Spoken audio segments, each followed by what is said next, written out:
오늘 본문의 말씀으로 순종은 사랑의 가장 확실한 증거입니다 라는 제목으로 신명기 강의 22번째 시간을 함께 나누도록 하겠습니다. 여러분, 미국의 대표적인 심리학자인 에드워드 대시라는 사람과 리차드 라이언이라고 하는 두 명의 학자가 있는데요, 이 두 명의 학자가 아주 중요한 이론을 하나 정립을 하는데, 자기 결정성 이론이라고 하는 아주 심리학에서 중요한 이론을 정립합니다. 자기 결정성 이론.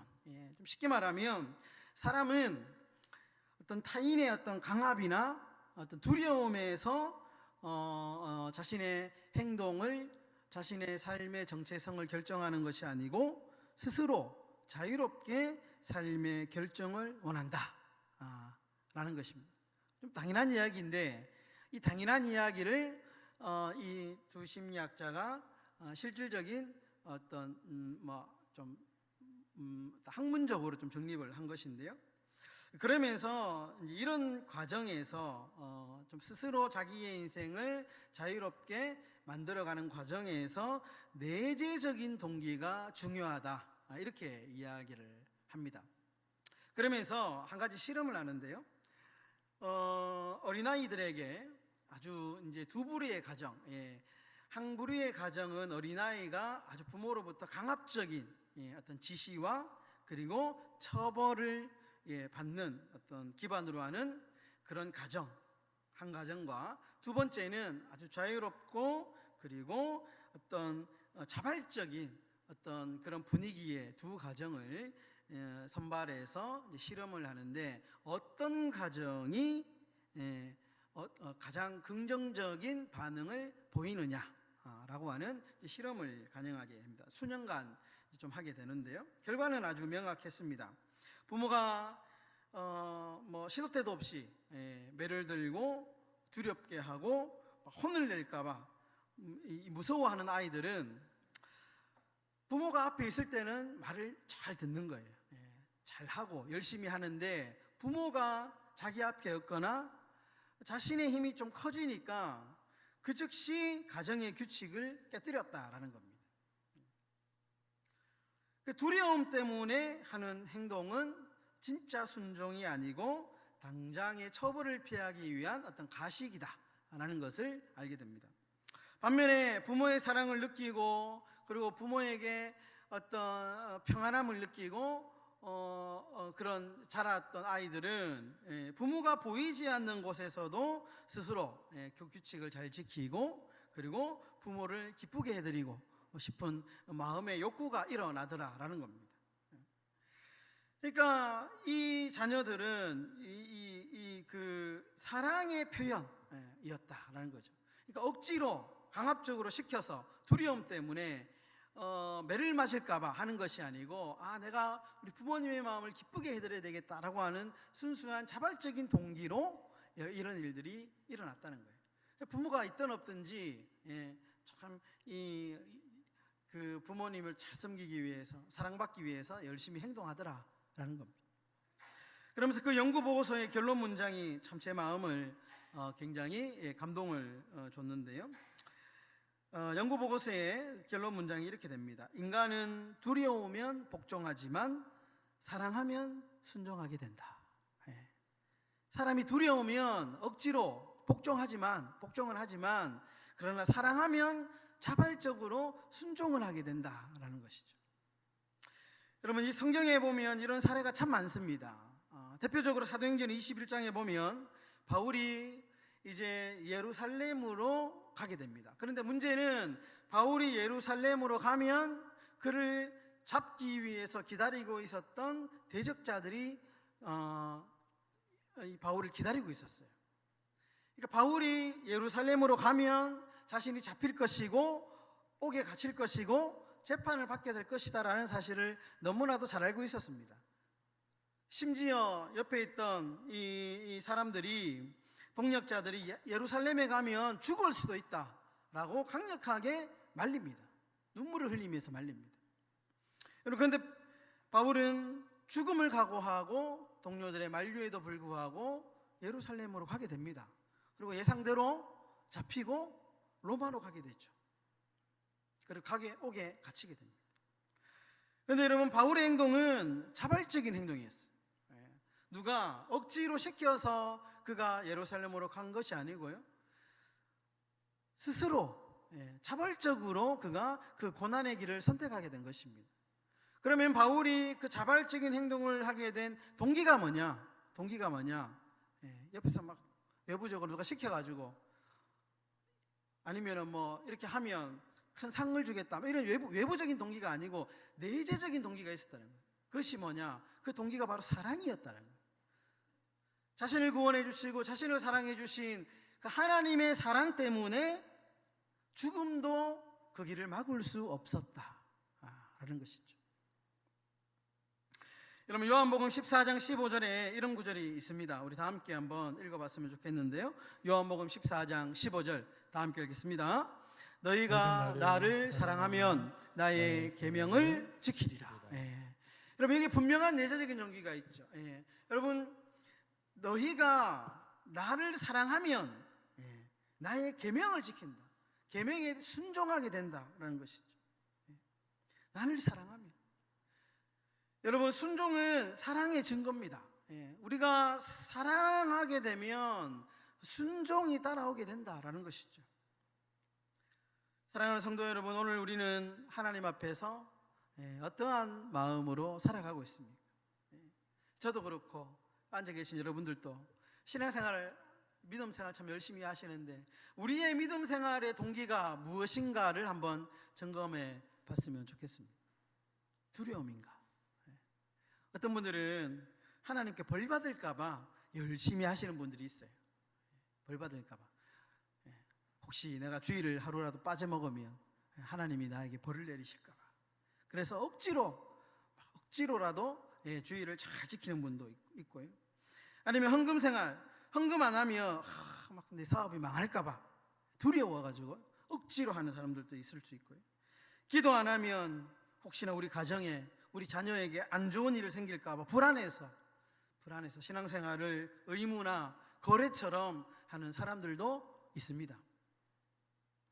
사랑하는 성도 여러분, 우리의 신앙이 율법적인 복종이 아니고 하나님의 그 사랑, 하나님이 우리에게 베풀어 주신 그 사랑 때문에 내가 기쁨으로, 자발적으로 하고 싶어서 하는 기쁨의 순종으로 바뀌어지는 그런 복된 삶이 다 되시기를 예수님의 이름으로 축원합니다. 오늘 본문은 우리에게 순종에 대해서 두 가지 귀한 가르침을 주고 있는데요, 여러분들과 함께 나누고자 합니다. 첫 번째로, 순종하면 반드시 축복을 받습니다. 우리 한번 따라하겠습니다. 순종하면 반드시 축복을 받습니다. 여러분, 이 말 너무 상투적으로 들리죠? 신앙생활 오래 하신 분들이라면 순종하면 축복받는다, 어릴 때부터 귀에 딱지가 안 들 정도로 들었던 말입니다. 저도 어릴 때 주일학교부터 신앙생활 했는데요, 늘 들었던 말이 뭐냐? 순종하면 복받는다. 그러다 보니까 늘 순종하면 복받는다. 순종하면 복받는다. 늘 어떻게 보면 귀에 딱지가 앉을 정도로 들었던 말이다 보니까 너무 좀 소홀할 때가 있죠. 그런데 분명한 사실은 우리가 아무리 많이 들었다 할지라도 분명한 사실입니다. 우리가 순종하면 하나님께서 반드시 그 인생 가운데, 그 가정 가운데 축복해 주신다라고 하는 것이죠. 우리 신명기 11장 10절과 11절의 말씀인데요, 이렇게 말씀합니다. 우리 다 같이 한번 읽어보겠습니다. 시작. 내가 들어가 차지하려 하는 땅은 내가 나온 애굽 땅과 같지 아니하니 거기에서는 너희가 씨 뿌린 후에 발로 물대기를 채소밭에 댐과 같이 하였거니와 너희가 건너가서 차지할 땅은 산과 골짜기가 있어서 하늘에서 내리는 비를 흡수하는 땅이요. 여러분, 모세는 지금 보시면 아주 예리한 비교를 하고 있는데요, 이스라엘 백성들이 과거에 노예 생활을 할 때에는 애굽이라고 하는, 이집트라고 하는 땅에 살았습니다. 이 이집트, 노예 생활할 때 살던 애굽 땅과 그리고 그들이 나와서 들어가야 될 가나안이라고 하는 두 땅, 애굽과 가나안을 비교해서 이야기하고 있는데, 먼저 애굽에는 어떤 땅이었느냐? 애굽은 아주 풍요로운 땅이었다, 이렇게 말합니다. 여러분, 애굽에는 나일강이 있죠. 나일강. 나일강이 있습니다. 그러니까 나일강이 강이 있다라는 것은 뭐냐 하면 비가 오지 않아도 나일강에 물을 끌어다가 농사를 지을 수 있다는 거예요. 그러니까 기술이 아주 발달되어 있죠. 이집트 문명이라고 하죠. 사람이 이제 이렇게 수로를 만들어 가지고요, 발로 수차를 이렇게 막 이렇게 잡고 그런 거 있잖아요. 옛날에 영상에 보면, 옛날에는 이제 모타가 없으니까요, 수로 위에 사람이 발로 이렇게 밟으면 이렇게 큰 물레방아가 돌아가서 물을 이렇게 끌어올리죠. 그래서 논에 물을 대잖아요. 기술이 아주 발달했죠. 그러니까 한마디로 뭐냐, 애굽은 기술이 발달하고 지식이 있으면 살 수 있는 땅이었다라는 거예요. 근데 반면에 가나안 땅은 어떤 땅이냐? 가나안은 애굽하고는 완전히 다른 땅입니다. 가나안은 어떤 땅이냐? 산과 골짜기가 있기 때문에, 그리고 그 땅이 석회질로 되어 있습니다. 그러니까 비가 오면 물을 쫙 흡수해버리는 지역이라는 거예요. 인공 저수지가 없어요. 그러니까 하늘에서 하나님이 비를 내려주지 않으면 버틸 수 없는 땅이라는 거예요. 그러니까 한마디로 애굽은 기술과 지혜와 지식으로 사는 땅이 아니고, 이 가나안은 순종하며 순종으로 사는 땅이라는 거예요. 애굽은 머리 좋고 뛰어난 기술만 있으면 충분히 살아갈 수 있는 땅인데, 반면에 가나안 땅은 아무리 지혜가 뛰어나고 지식이 뛰어나고 머리가 좋아도 하나님의 은혜가 없이는 살아갈 수 없는 땅이라는 거예요. 그러면서 모세가 지금 이스라엘 백성들에게 무슨 말을 하느냐? 삶의 방식을 바꿔야 된다는 거예요. 애굽에서 살던 방식을 버리고 이제는 가나안 땅의 삶을 선택하라는 거예요. 똑똑하고 머리 잘 돌아가고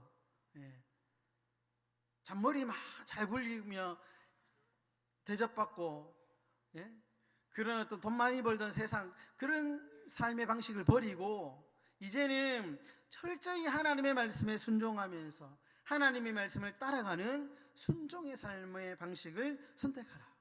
하나님의 은혜만 의지하는 삶을 선택하라. 그렇게 모세가 이야기하는 것입니다. 그러면서 순종하는 자들에게 구체적인 복을 약속하고 계시는데요, 13절과 14절에 보시면 이렇게 말씀합니다.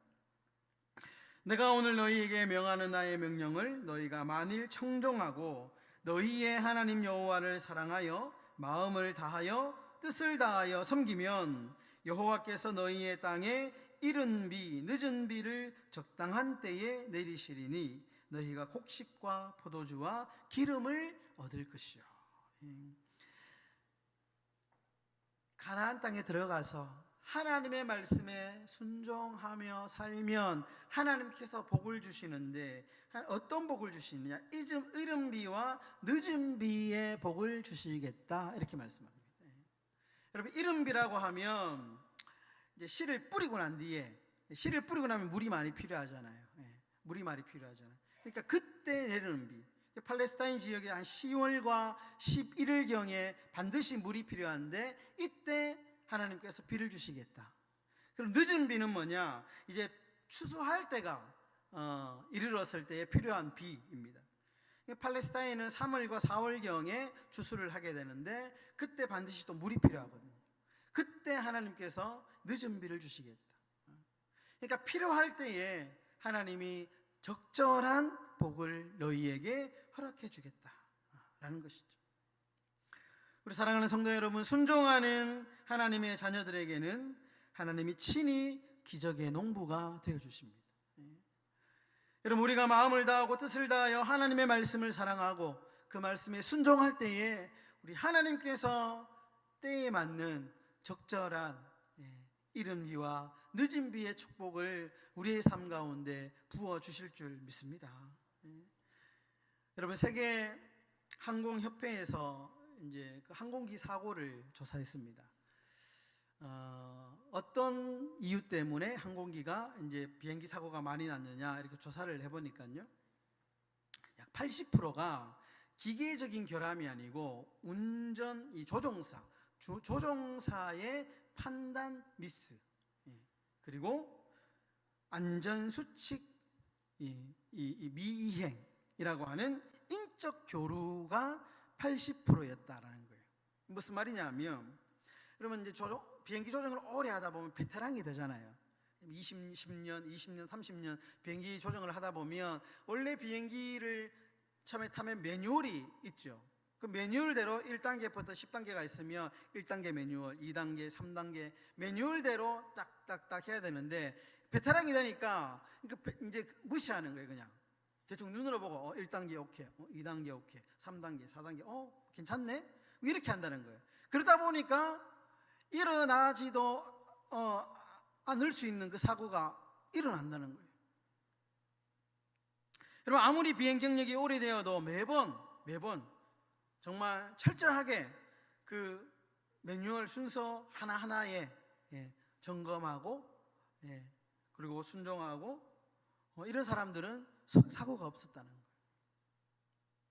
그럼 제가 이제 이 글을 보면서 우리의 영적인 삶을 생각해 보았습니다. 우리의 영적인 삶도 그렇다, 우리의 신앙생활도 그렇다라는 생각을 하게 됩니다. 여러분, 우리가 신앙생활 10년, 20년, 30년 하다 보면 어떠한 현상이 일어나느냐? 매뉴얼을 무시하게 되죠. 매뉴얼을 무시하게 됩니다. 그래서 내가 했던 습관대로 좀 편한 대로 하려고 하는 경향이 있습니다. 영적인 자만심이죠. 그럼 그러다 보면 어떻게 될까요? 비행기 조종사들처럼 사고가 난다라는 거예요. 그러면 신앙의 베테랑이 될수록 우리는 하나님의 말씀이라고 하는 영적인 매뉴얼을 철저하게 점검해야 되고, 그 말씀 앞에 겸손해야 되고 순종해야 됩니다. 그래야만 영적인 사고가 일어나지 않게 됩니다. 매일의 말씀을 읽고 그 말씀에 내 삶을 점검하고 순종할 때 하나님은 우리의 인생 항로를 안전하게 지켜주신다라는 거죠. 사랑하는 성도 여러분, 365일 우리를 돌보시는 우리 하나님 바라보시면서 하나님의 말씀을 순종하시면서 살아가시는 저와 여러분들의 삶이 다 되시기를 예수님의 이름으로 축원합니다. 두 번째로, 순종을 습관화하고 다음 세대의 유산으로 남겨야 됩니다. 오늘 본문의 18절, 19절의 말씀인데요, 우리 다 같이 한번 읽어보도록 하겠습니다. 시작. 이러므로 너희는 나의 이 말을 너희의 마음과 뜻에 두고 또 그것을 너희의 손목에 매어 기호를 삼고 너희 미간에 붙여 표를 삼으며 또 그것을 너희의 자녀에게 가르치며 집에 앉아 있을 때든지 길을 갈 때든지 누워 있을 때든지 일어날 때든지 이 말씀을 강론하고. 여러분, 오늘 이 본문을 보면 세 가지 중요한 문장이 나오죠. 먼저 마음과 뜻에 둬라. 하나님의 말씀을 너희의 마음과 뜻에 둬라. 그리고 손목에 메어라. 그리고 미간에 붙여라. 이렇게 말씀하죠. 마음에 두고 손목에 메고 미간에 붙여라. 그럼 실제로 유대인들은, 예전에 제가 한번 보여드렸는데요, 실제로 지금도 유대인들은 머리와 손목과 곳곳에 이 토라, 모세오경의 말씀을 넣어가지고 가지고 다닙니다. 이 말씀을 문자 그대로 이제 지키고 있는데, 여러분, 마음에 두다라는 것은 우리의 심장 깊은 곳에 말씀을 새기라는 것이죠. 손목에 매라라는 것은 모든 손길에 하나님 말씀의 기준을 적용해라 라는 것이고요, 미간에 붙여라라는 것은 내가 바라보는 시선과 생각의 중심에 말씀에 있게 해라 라는 것입니다. 여러분, 이 세 문장을 한마디로 좀 쉽게 현대적으로 요약하면 습관화해라 라는 거예요. 습관화. 여러분, 습관화하는 것 너무너무 중요합니다. 습관화하는 것. 여러분, 순종의 습관 너무너무 필요합니다.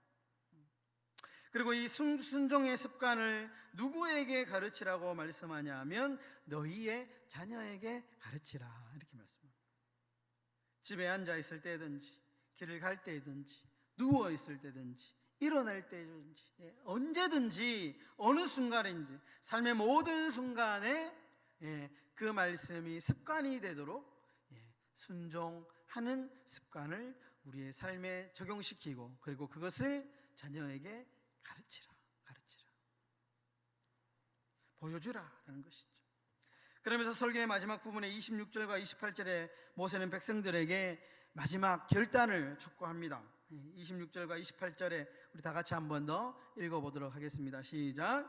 내가 오늘 복과 저주를 너희 앞에 두나니 너희가 만일 내가 오늘 너희에게 명하는 너희의 하나님 여호와의 명령을 들으면 복이 될 것이요 너희가 만일 내가 오늘 너희에게 명하는 도에서 돌이켜 떠나 너희의 하나님 여호와의 명령을 듣지 아니하고 본래 알지 못하던 다른 신들을 따르면 저주를 받으리라.